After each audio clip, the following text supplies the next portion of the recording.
আসসালামু আলাইকুম রহমতুল্লাহ। প্রিয় দর্শক, আজকে দেখাবো হচ্ছে আমাদের এমব্রয়ডারি মেশিনে কীভাবে পাঞ্জাবির এমব্রয়ডারি কাজ করা হয়ে থাকে। যে পাঞ্জাবির কাজগুলো করা হইতেছে দেখেন, এগুলো হচ্ছে এমব্রয়ডারি কাজ, এগুলো হাতা করা হইতেছে এবং এগুলো মাইক্রো ইঞ্চিস কাপড়ে লাগানো হবে।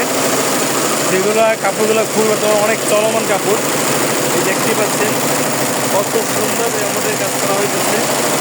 এভাবে মেশিনে এমব্রয়ডারি কাজ হয়ে যায়। এরপরে হচ্ছে এগুলোকে সুতা কাটিং করে এক পিস কাটিং করার পরে পাঞ্জাবিতে লাগানো হয়। বর্তমানে এই মেশিনটা শুধু পাঞ্জাবির কাজ হয়ে থাকে, অন্যান্য মেশিনে অন্যান্য কাজ হয়ে থাকে। যেমন একটা মেশিন, এই মেশিনে বর্তমানে লেহেঙ্গার কাজ চলতেছে। এই থেকে লেহেঙ্গা যেগুলো হচ্ছে বিয়ে আসলে অনুষ্ঠানে করা হয়, আর এই বর্তমানে যে কাজ চলে এটা হচ্ছে লেহেঙ্গার প্যানেল, যেটা কোমরে লাগানো হয়ে থাকে। এবং এই দিকে যে মেশিনটা দেখতে পাচ্ছেন, এই মেশিনটা হচ্ছে লেহেঙ্গা কুচি চলতেছে। গ্যাপ গেছে, এখন গ্যাপটা মানে ঠিক করে দিবে। এবং এই দিকে যে মেশিনগুলো রয়েছে,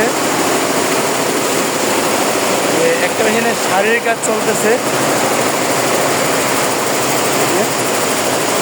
এগুলো শাড়ির কাজ চলতেছে।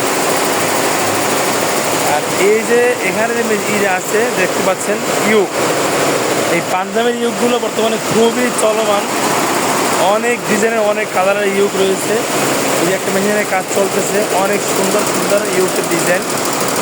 তো যে সমস্ত ভাইরা আপনারা পাঞ্জাবের ইউক নিয়ে অথবা পাঞ্জাবি নিয়ে অথবা অন্য কিছু নিয়ে ব্যবসা করতে চান, আপনি চাইলে এই মায়ের দোয়া পেশার সাথে নিশ্চিন্তে ইনশাল্লাহ ব্যবসা করতে পারবেন।